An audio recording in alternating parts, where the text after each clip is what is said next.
क्या पश्चिम बंगाल की सियासी लड़ाई मुस्लिम तुष्टीकरण पर आ चुकी है? जिस तेवर के साथ टीएमसी सुप्रीमो और पश्चिम बंगाल की मुख्यमंत्री ममता बनर्जी जय श्री राम के नारे का विरोध कर रही हैं, उससे सूबे की सियासत में भूचाल आने के साथ साथ अटकलों का दौर शुरू हो गया है। बीजेपी जय श्री राम के नारे के विरोध को लेकर ममता पर हमलावर है, तो कभी ममता के सहयोगी रहे नेताओं ने पाला बदलने के बाद उनके खिलाफ मोर्चा खोल रखा है।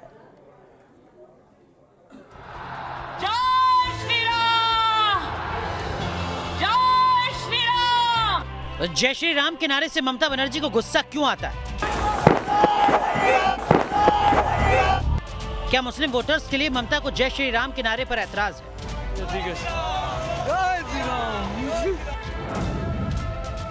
पश्चिम बंगाल की सियासत में जय श्री राम के नारे को लेकर बीजेपी और टीएमसी में पहले से ही जुबानी जंग चल रही है। बीजेपी की रैलियों में अक्सर जय श्री राम के नारे गूंजते हैं।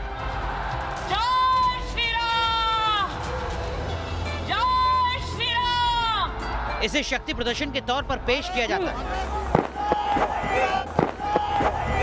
तो वहीं ममता बनर्जी जय श्री राम के नारे से आग बबूला हो जाती है।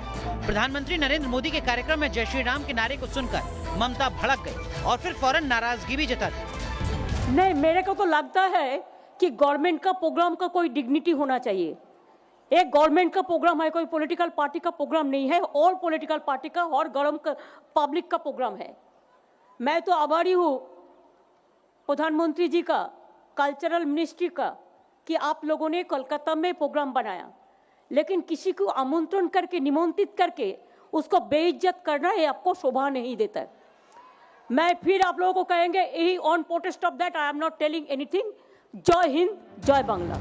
ममता बनर्जी की नाराजगी और जय श्री राम के नारे पर ऐतराज ने बीजेपी को बैठे बिठाए बड़ा मुद्दा दे दिया है। टीएमसी से बीजेपी में आए शुभेंदु अधिकारी से लेकर बीजेपी के तमाम नेता ये आरोप लगा रहे हैं कि जय श्री राम के नारे के विरोध के पीछे ममता की तुष्टीकरण वाली वो राजनीति है जिसके जरिए वो बंगाल में मुस्लिम वोटों को हासिल करती रही। तृणमूल कांग्रेस के नेता, कम्युनिस्ट पार्टी के नेता, कांग्रेस पार्टी के अच्छे नेता भारतीय जनता पार्टी ज्वाइन कर रहे हैं। चुनाव आते आते ममता जी आप पीछे मुड़कर देखना, आप अकेली खड़ी रह जाएगी, कोई और साथ देने वाला आपके साथ नहीं हो। सिर्फ बीजेपी ही नहीं, कमल का साथ छोड़ चुकी शिवसेना भी ममता बनर्जी को मुस्लिम तुष्टीकरण छोड़ने की नसीहत दे चुकी है। दरअसल पश्चिम बंगाल में मुस्लिम वोटर्स की तादाद 30% है। सियासी जानकारों के मुताबिक सूबे की सियासत में ओवैसी की एंट्री के बाद ममता बनर्जी को अल्पसंख्यक वोट खिसकने की आशंका सता रही है।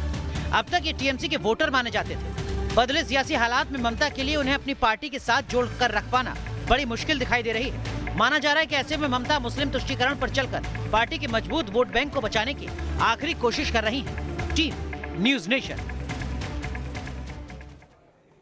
चलिए तो चर्चा की शुरुआत करते हैं। दो खास मेहमान हमारे साथ जुड़ चुके हैं। भारतीय जनता पार्टी की नेता प्रियंका टेब्रेवाल, साथ ही साथ टीएमसी के प्रवक्ता विवेक गुप्ता। कोलकाता से हमारे सहयोगी, मालदा से इस वक्त हमारे सहयोगी तापस सेन गुप्ता भी हमारे साथ बन चुके हैं। लेकिन विवेक जी, पहला सवाल आपसे, ये ममता जी को जय श्री राम के नारे से नाराजगी क्यों होती है?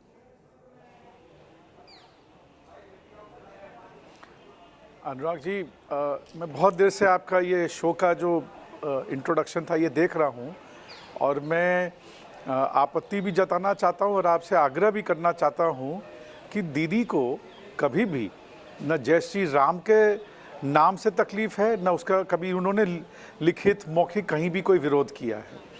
और मुझे ये नहीं समझ में आता ये कैसे जय श्री राम के भक्त होते हैं जो जय श्री राम का नारा लगा के भाग जाते। दीदी जब बात करना चाहती उनके, मैं राम के नाम पर राजनीति नहीं हो सकती। राम हमारे आराध्य है, मर्यादा पुरुषोत्तम है, सैकड़ों हजारों साल से हम लोग सब पूछते आते। मेरे दादाजी का नाम राम अवतार था, हम लोग सब राम मंदिर जाते हैं, राम का वो लेते हैं। राम के नाम पर ऐतराज होने का सवाल ही नहीं उठता है।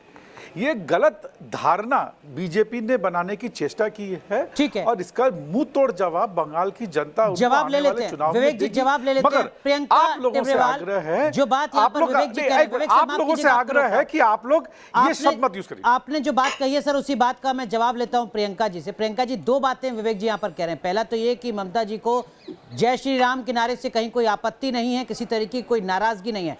दूसरा आरोप ये कि आप नारा तो लगा लेते हैं लेकिन उसके बाद राम के मुद्दे पर बात करने के लिए भी आप तैयार नहीं होते हैं, आप भाग जाते हैं, आप खुद बचते हैं, आप खुद सियासत केवल कर रहे हैं। देखिए, विवेक जी ने जो कहा, उनके सेंटेंस में उन्होंने कहा कि ऐसा कभी भी नहीं हुआ कि लिखित और मौखिक रूप से कहीं भी ममता बनर्जी ने राम के नाम का विरोध किया।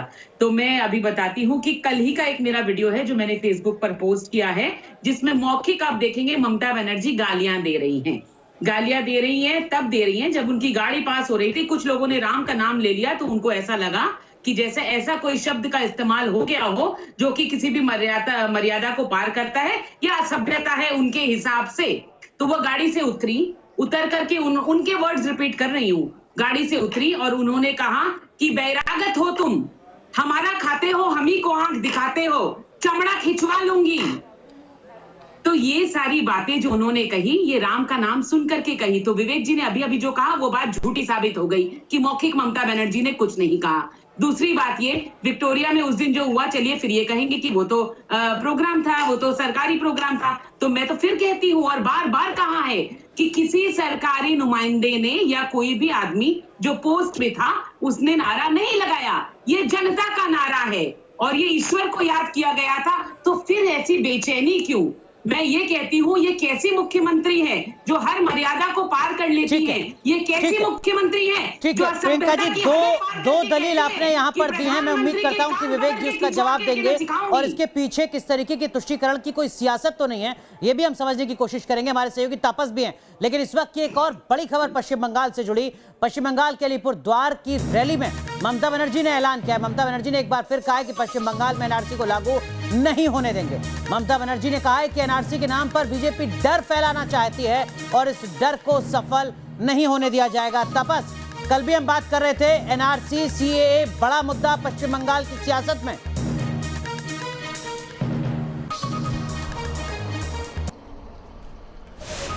जी देखिए, एनआरसी और सीएए बेशक एक बहुत बड़ा मुद्दा है अगर बंगाल चुनाव की बात की जाए।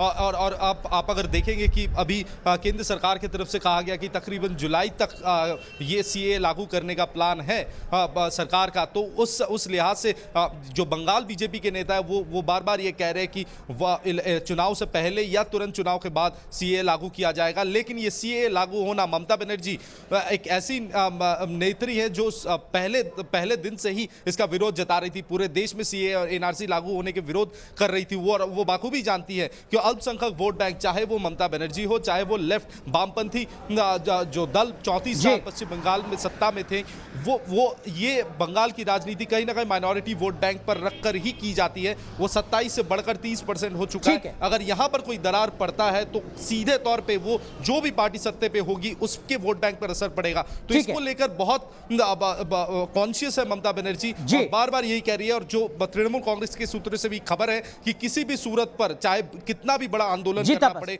टीएमसी करने को तैयार है। विवेक जी अब इन दोनों मसलों को जोड़कर मैं आपसे सवाल पूछता हूं सर। आरोप ये लगता है तृणमूल कांग्रेस पर, आप पर, कि दरअसल में जय श्री राम के नारों से आपत्ति ममता बनर्जी को इसलिए है क्योंकि वो अपने मुस्लिम वोट बैंक को खिसकने नहीं देना चाहती हैं।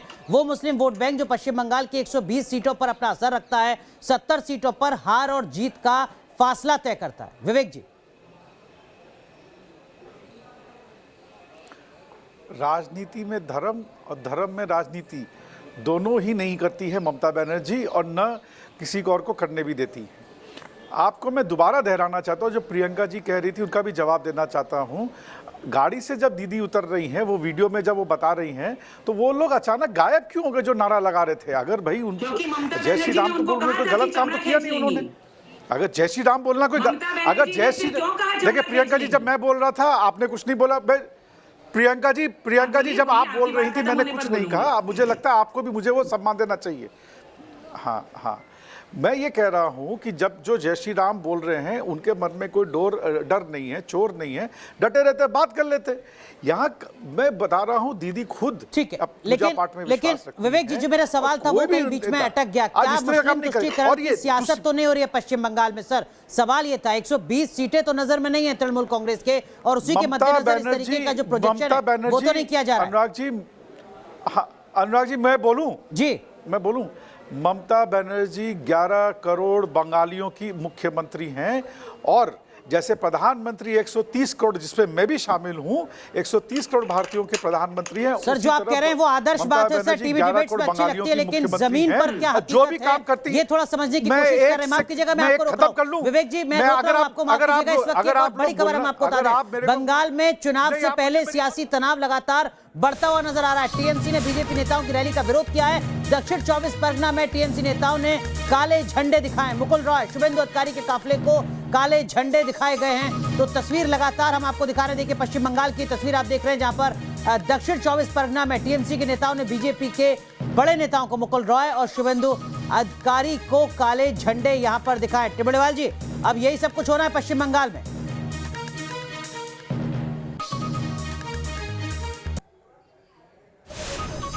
आदमी है, ये की महिला है जो जिम्मेदार है, और उनका नाम है ममता बनर्जी, यहाँ की मुख्यमंत्री। देखिए मैं ये कहती हूँ, हाथ कंगन को आरसी क्या, पढ़े लिखे को फारसी क्या। नहीं, लेकिन काले झंडे दिखाने में तो कोई दिक्कत नहीं है। ये तो एक लोकतंत्र का हथियार है अपना विरोध दर्ज कराने का। मैं ये कहती हूँ कि हर डेमोक्रेसी में किसी को भी अधिकार है वो रैलियां निकालें। अगर टीएमसी डरी हुई नहीं है, बौखलाई हुई नहीं है, तो ये झंडे क्यों दिखा रही है? आप नहीं तो काले झंडे दिखाने का क्या हक नहीं है लोगों का डेमोक्रेसी में? नहीं, आप झंडे दिखाइए। मैं ये क्या कहती हूँ कि आप झंडे भी दिखाइए, मगर उन झंडों के साथ साथ ईंट और पत्थर मत बरसाइए। ठीक है। आप लोगों की रैलियां रोकने की कोशिश मत करिए। हमने जो रथ यात्रा की परमिशन मांगी है उसको रोकने की कोशिश मत करिए, क्योंकि अगर पश्चिम बंगाल में आपको अधिकार है कि गणतंत्र के अंदर कि आप अपनी बात रख सके, तो हमें भी है।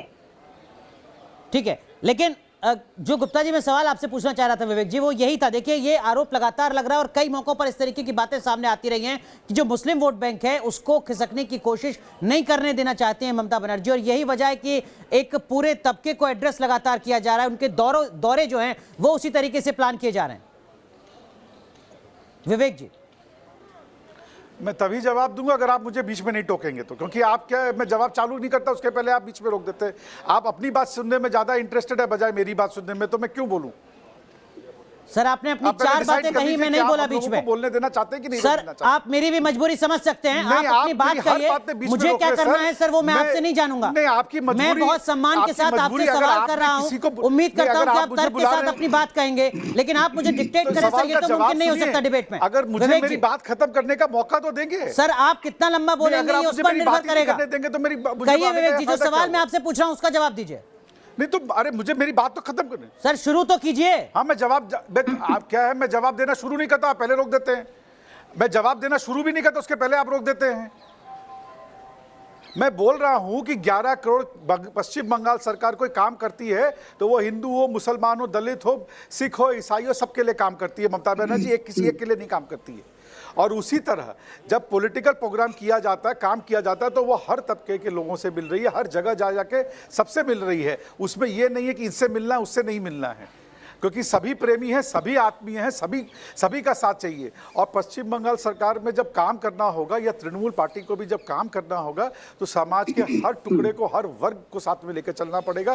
किसी एक वर्ग को छोड़ने के लिए या किसी एक वर्ग को पकड़ने से राजनीति नहीं होती है। ठीक है विवेक जी, आपने अपनी बात कही, लेकिन आपने जो 4 लाइन कही है सर उसमें से 2 लाइन वो है जो आप पहले भी दोहरा चुके थे। लेकिन इस बीच चलिए, आपने अपनी बात कही, मैं इस वक्त की एक और बड़ी खबर बता दूं। बंगाल में 5 परिवर्तन यात्रा की तैयारी में भारतीय जनता पार्टी नजर आ रही है। मुख्य सचिव ने स्थानीय प्रशासन से इजाजत लेने को कहा है, जहां यात्रा होगी वहां के प्रशासन से इजाजत ली जाए, ये बात चीफ सेक्रेटरी ने कही है। आपको यह भी बता दें कि 6 फरवरी को जेपी नड्डा परिवर्तन यात्रा की शुरुआत करने जा रहे हैं, और उससे पहले कि जो तमाम कोशिशें वो यहां पर नजर आ रही हैं। टिबड़ेवाल जी, भारतीय जनता पार्टी पूरी तैयारी के साथ 6 फरवरी को क्या कुछ और बड़ी तस्वीर नजर आने जा रही है?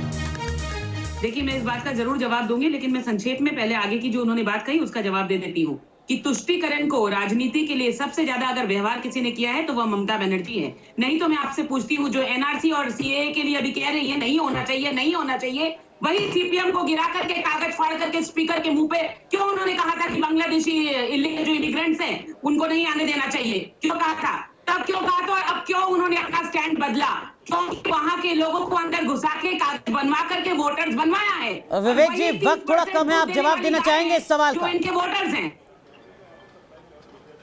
और ये बात ये वो खुद कहती है कि 30% हमारी दूध देने वाली गाय, कि 2014 से होम मिनिस्ट्री आपके पास है, आप बॉर्डर को सील कर लीजिए ना। अगर इन्फिल्ट्रेशन हो रहा है तो आप बॉर्डर सील क्यों नहीं विवेक जी, करते? सवाल का जवाब किसने सवाल रोका नहीं आपको होता बॉर्डर सर। सील करने से? विवेक जी, सवाल ये का सब जवाब आपकी सवाल नहीं होता। सरकार आपका उन्होंने तृणमूल सब कुछ कांग्रेस आपका- की नेता ममता बनर्जी से जुड़ा सवाल पूछा है कि आपके स्टैंड में ये दोहरा रवैया क्यों नजर आया। आप इसका जवाब दीजिए ना सर। कोई दोहरा रवैया नहीं है। हमें लगता है बंगाल की जनता के लिए एनआरसी और सीए लाभदायक नहीं है तो हम उसको नहीं करेंगे। हम वही काम करेंगे जो हमारी जनता के लिए लाभदायक होगा। और मैं सवाल के जवाब में सवाल नहीं पूछ रहा हूं, मैं तो आपसे समझना चाह रहा हूं प्रियंका जी से कि इनके गृह मंत्रालय से 6 साल से हम लोग पूछ रहे हैं कि भैया इतना इन्फिल्ट्रेशन आप लोग बोलते रहते हैं बीजेपी वाले। आप ही के गृह मंत्रालय हैं, पहले राजनाथ जी थे, अब अमित शाह जी हैं। जी। ये बॉर्डर की फेंसिंग क्यों नहीं करते? प्रियंका इंडिया, प्रियंका पाकिस्तान पे टेवड़ेवाला तो आपने 30 fencing सेकंड। कराई, कांग्रेस प्रियंका ने। टेवड़ेवाला 30 जी, जी, सेकंड। आप बांग्लादेश में करा दे।